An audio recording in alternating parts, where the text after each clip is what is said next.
ऋषिपुर गांव। रात का पहला पहर था। गांव के सभी लोग अपने अपने घरों में आराम से सो रहे थे। वहीं एक घर ऐसा भी था जहां से चीखने चिल्लाने की आवाजें आ रही थीं।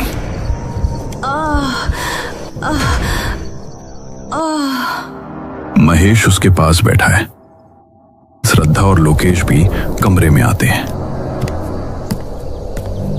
मालती, हिम्मत रखो, मैं अभी तुमको शमन जी के पास ले चलता हूं। मालती की तबीयत बहुत ज्यादा बिगड़ी हुई थी। उसके शरीर पर जगह जगह फफोले उठे हुए थे। कई जख्म बने हुए थे जिनसे खून भी रिस रहा था। उसको ऐसा दर्द हो रहा था जिसे वो लफ्जों में बयान नहीं कर सकती थी। मालती, उठो, जल्दी करो मालती, आओ नीचे उतरो। महेश और लोकेश ने मालती को उठाया और फिर उसको तांगे में बैठाकर ये सभी एक रास्ते पर निकल गया।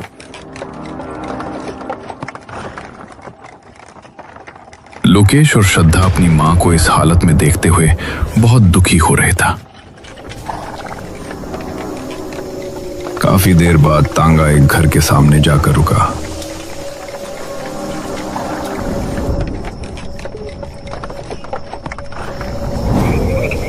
आओ मालती, नीचे उतरो। महेश और लोकेश ने मालती को सहारा देकर तांगे से उतारा और फिर उस घर के अंदर ले गए। अंदर एक आदमी बैठा था जिसके सामने एक लकड़ी का बक्सा रखा हुआ था। अरे, इनकी हालत तो बहुत खराब है। हाँ शमन जी, मेरी बीवी की तबीयत बहुत खराब है, इसे ठीक कर दीजिए। महेश ने मालती को उसके सामने बैठा दिया। उस आदमी शमन के आगे हाथ जोड़े। लोकेश शमन के ठीक सामने एक लकड़ी का बक्सा रखा हुआ था। फिक्र मत करो, मैं इनको ठीक कर दूंगा। ये कहकर शमन ने पास ही रखी कैंची उठाई और उससे मालती के बालों की एक लट काट ली। उसके बाद उसने उस बक्से को खोला।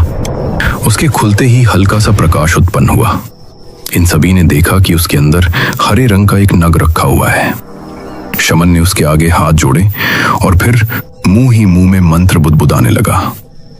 उसके कुछ देर बाद ही उस बक्से से धुआं निकलने लगा, जिसे ये सभी बड़ी गौर से देख रहे थे। शमन ने बक्सा अपने करीब कर लिया और उस बक्से में क्या रखा है अब ये चारों नहीं देख सकते थे। कमरे में हर कोने से पायल की छन छन सुनाई देने लगी।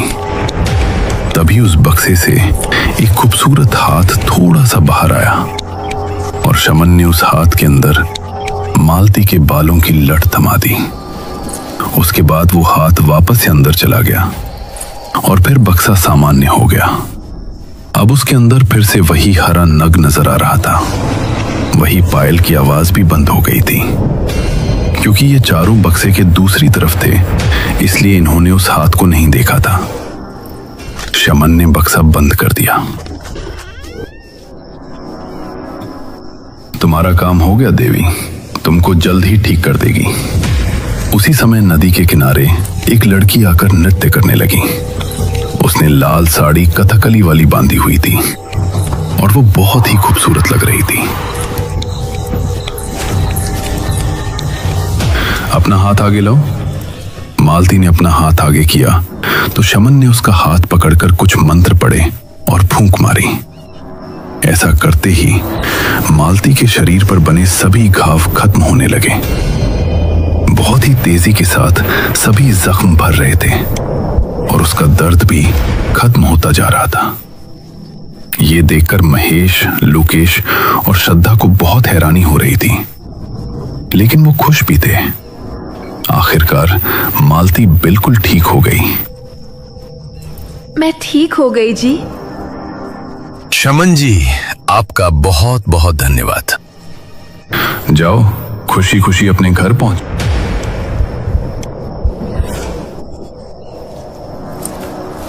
ये सभी शमन से विदा लेकर वापस अपने घर पहुंचे।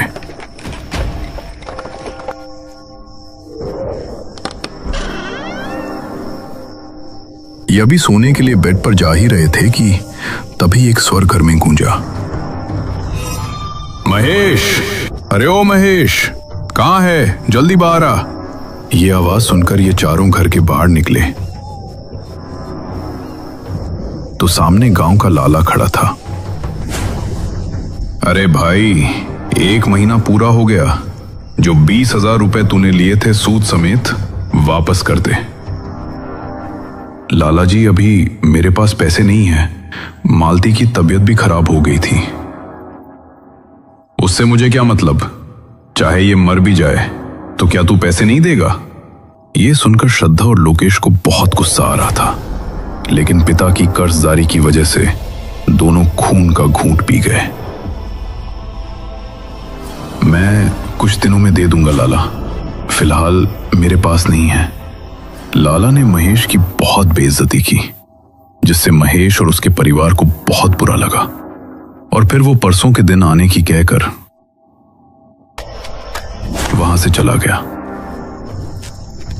श्रद्धा और लोकेश अपने अपने कमरे में चले गए। पिताजी को उस लाला ने कितना बेइज्जत किया। वो तो परसों फिर से आ जाएगा। पिताजी उसका कर्ज कैसे चुकता करेंगे? इसी सोच के चलते उसके मन में अजीब अजीब ख्याल आ रहे थे। तभी उसे कुछ याद आया। अगली रात सबके सोने के बाद नेहा चुपचाप अपने घर से निकल गई और वो तेज तेज कदमों के साथ गांव की सरहद की तरफ बढ़ गई। उस समय शमन अपने घर में गहरी नींद में सो रहा था। कुछ देर बाद श्रद्धा खिड़की के जरिए उसके घर में दाखिल हुई और इधर उधर नजरें दौड़ाने लगी। कहाँ है वो डिब्बा? दिन में तो यही रखा था। तभी शमन खांसने लगा। उसकी आवाज सुनकर श्रद्धा जल्दी से वहीं कोने में छिप गई। तभी उसकी नजर एक छोटी सी कबर्ड पर पड़ी जिसमें वो बक्सा रखा हुआ था।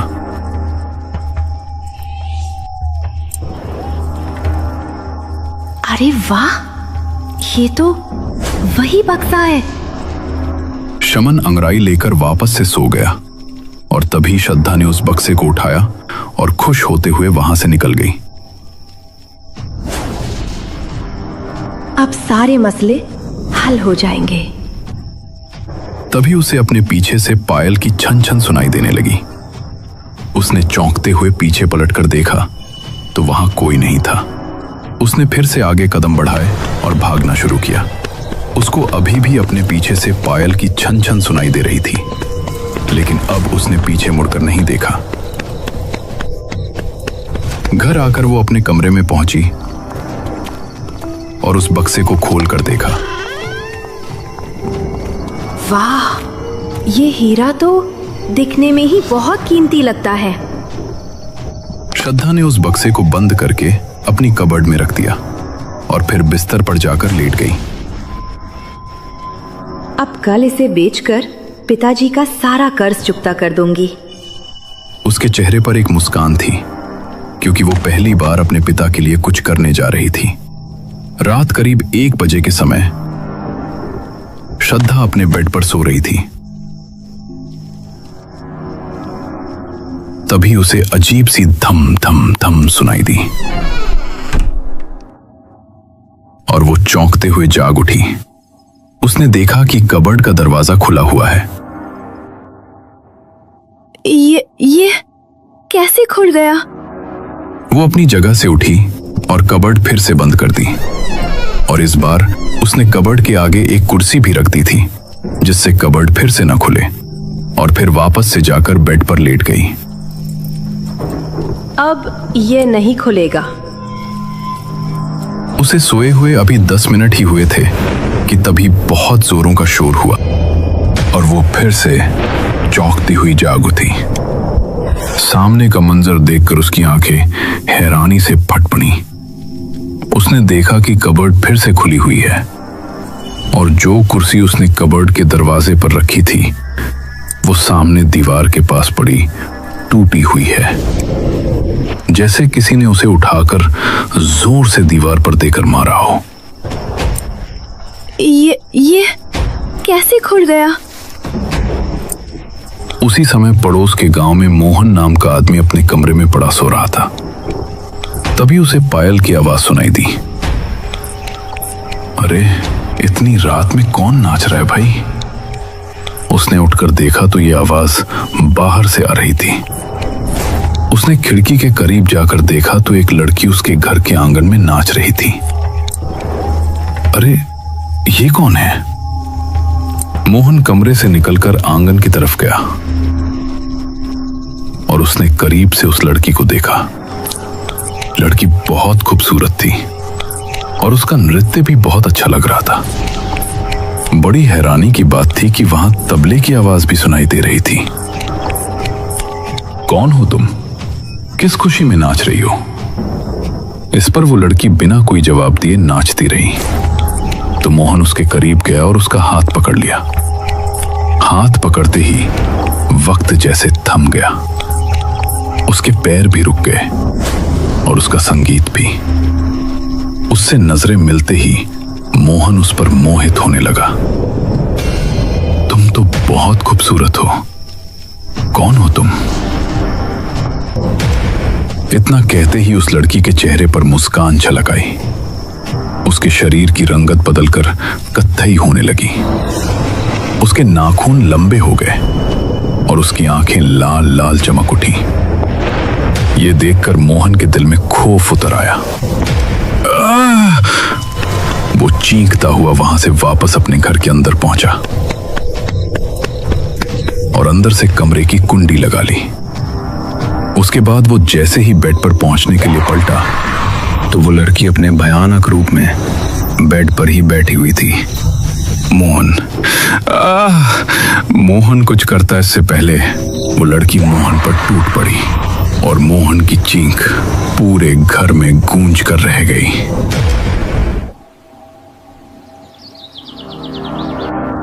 अगली सुबह महेश का परिवार नाश्ता कर रहे थे।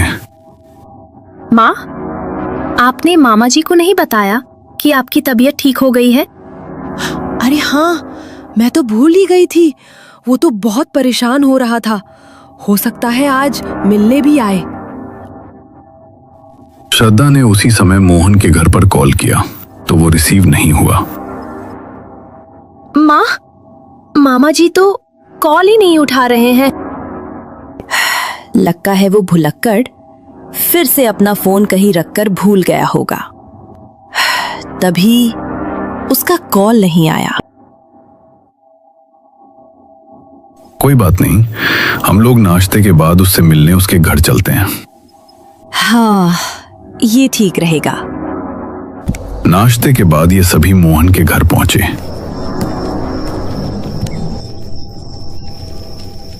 और वहां पर उसकी भयानक मौत देखकर इनका दिल दहल उठा। इस तरफ जब शमन का उसके काम पर बैठने का समय हुआ तो कबर्ड से बक्सा गायब देखकर वो चौंक पड़ा। हे देवी, बक्सा कहां गया? उसने बक्से को घर में हर जगह ढूंढा लेकिन उसका बक्सा कहीं नहीं मिला। कुछ ही देर में उसके घर के बाहर मरीजों की भीड़ लगना शुरू हो गई थी। हे देवी, मेरे पास बक्सा नहीं है, उसको कैसे वापस लाऊंगा? किसने चुराया होगा उसे? शमन अब बहुत ही ज्यादा डर गया था। उसने दीवार पर लगे कैलेंडर पर नजर डाली तो उसमें 15 तारीख पर गोल घेरा बनाया हुआ था। सिर्फ 2 दिन बचे हैं। अगर 15 तारीख की रात को बक्से का नाहन नहीं किया गया तो बहुत बुरा होगा, बहुत बुरा। इस तरफ रात होने से पहले ही मोहन का अंतिम संस्कार कर दिया गया और ये सभी घर वापस आ गए। लोकेश, माँ पहले ही बहुत सदमे में है और कल लाला भी आने वाला है। हाँ दीदी, मुझे यही बात सोचकर डर लग रहा है, अब लाला के पैसे कैसे चुकता करेंगे? लोकेश, तू फिक्र मत कर लोकेश, सब हो जाएगा। लेकिन कैसे दीदी? रुक, मैं तुझे कुछ दिखाती हूँ। ये कहकर श्रद्धा ने कबर्ड खोली और वो बक्सा लोकेश के सामने रखकर खोल दिया। उसके अंदर चमचमाता हुआ नग देखकर लोकेश भी हैरान रह गया। दीदी, ये तो वही हीरा है जो उस शमन के पास था। ये आपको कहां से मिला? मैंने इसे उसके घर से चुराया है।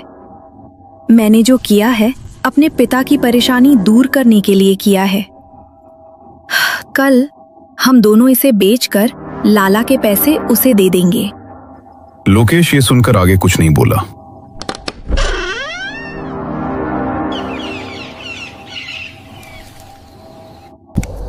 अगले दिन ये दोनों दोपहर के समय बक्सा लेकर घर से निकले और फिर एक जोहरी के पास पहुंचे। उसे देखकर जोहरी भी हैरान रह गया। ये हीरा तो लाखों का लगता है, मुझे इसे हाथ से जाने नहीं देना चाहिए। कहिए अंकल, आप इसके कितने पैसे देंगे? मुझे तो ये चोरी का लगता है, इसके 30,000 से ज्यादा नहीं दे सकता। नहीं अंकल, देखिए ये कितना कीमती लग रहा है। आप ऐसा कैसे कह सकते हैं? अब तुम्हारी मर्जी है। ठीक है, हम इसे कहीं और बेच देंगे। ये कहकर श्रद्धा उठ खड़ी हुई। अरे रे रुको। जी कहिए, क्या हुआ? इसके 50,000 दूंगा, न ज्यादा न कम, बिल्कुल सही दाम है। यह सुनकर श्रद्धा ने लोकेश की तरफ देखा। श्रद्धा, ठीक है, दे दीजिए। जौहरी ने 50,000 श्रद्धा को दे दिए और फिर ये दोनों लाला के घर पहुंचे।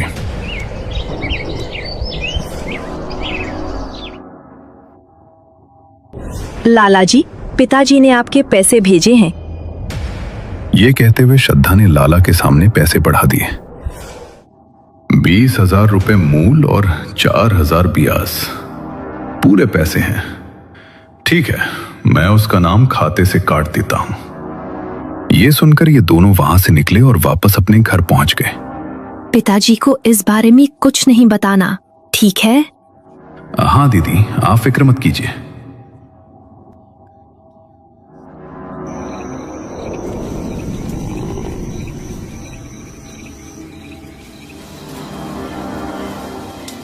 रात के समय जौहरी आंखों में चमक लिए उस हीरे को देख रहा था। मन कर रहा है इसे देखता ही रहूं। कितना कीमती है, लगता है 50 लाख से नीचे नहीं होगा। तभी उसे पायल की आवाज सुनाई दी। वो अपने कमरे से निकला तो उसने उसी नृत्यकी को नाचते हुए देखा। अरे कौन हो भाई तुम? यहां क्या मुजरा चल रहा है? वो उसके करीब गया और उसके कंधे पर हाथ रखा। तभी उसने नाचना बंद कर दिया था। उसने उसी तरह खड़े खड़े अपनी गर्दन पूरी पीछे तक घुमाकर जौहरी को देखा। उसका भयानक रूप देखकर जौहरी की आंखों में खौफ उतर आया। वो मैन डोर की तरफ भागा, लेकिन तभी उस भयानक नृत्यकी ने उसे पीछे से पकड़ लिया और हवा में उड़ती हुई उसे वापस उसके कमरे में ले गई। और जौहरी की चीख उसके कमरे में ही गूंजकर खत्म हो गई। रात के समय श्रद्धा अपने कमरे में सो रही थी। तभी उसकी कबर्ड फिर से खुल गई और वो नींद से जागी। ये कबर्ड में क्या हो गया है? फिर से अपने आप खुल रही है। वो कबर्ड को वापस बंद करने के लिए जैसे ही उसके पास पहुंची तो अंदर का नजारा देखकर उसकी आंखें हैरानी से फट पड़ी। उसने देखा कि वो बक्सा अपनी उसी जगह पर रखा है। ये वापस कैसे आया? तभी श्रद्धा को अपने पीछे से पायल की आवाज सुनाई देने लगी। उसने बिना पीछे देखे कबर्ड को बंद कर दिया और फिर लोकेश के कमरे में जाकर लेट गई। अरे दीदी आप? उसने लोकेश की बात का कोई जवाब नहीं दिया और चादर ओढ़कर लेट गई। उसे नींद नहीं आ रही थी। बार बार उसे पायल की छन छन सुनाई दे रही थी। इस तरफ शमन उसी रात के समय नदी किनारे पहुंचा। मुझे माफ कर दो देवी, माफ कर दो मुझे। वो न जाने क्यों नदी के सामने हाथ जोड़े खड़ा माफी मांग रहा था। तभी उसे पायल की छन छन सुनाई देने लगी, जिसे सुनकर वो डर गया। उसने देखा कि सामने से वही औरत नृत्य करती हुई उसके करीब आ रही है।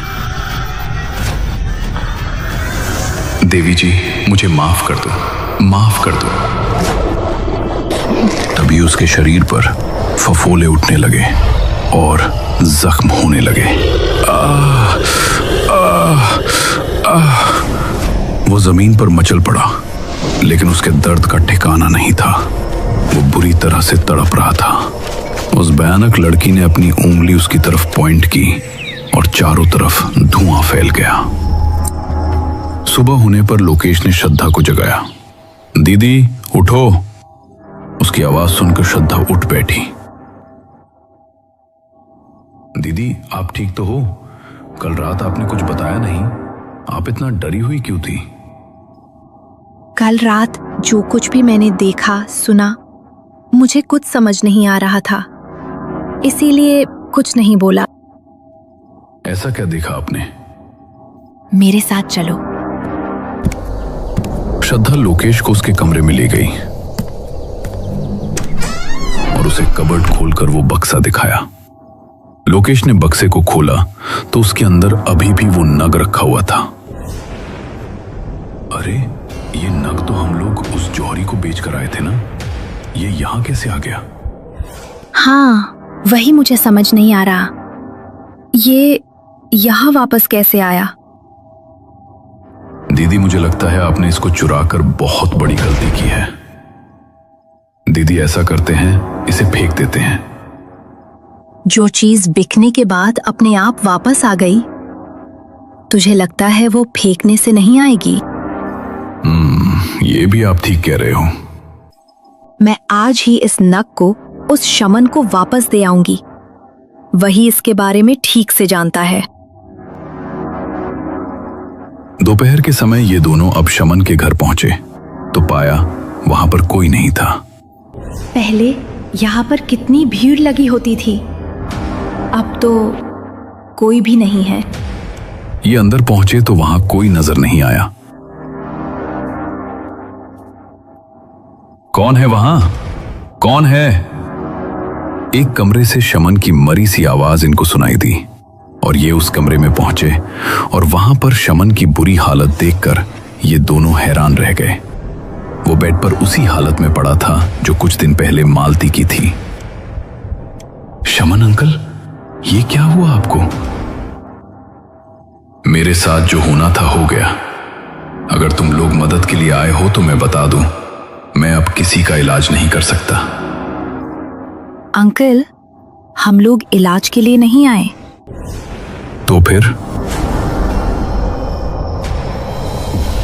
ये तुम्हारे पास कहां से आया? अंकल, मुझे माफ कर दीजिए, इसे मैंने ही चुराया था। पिताजी पर बहुत कर्ज हो गया था। ये सुनकर शमन को गुस्सा आ गया।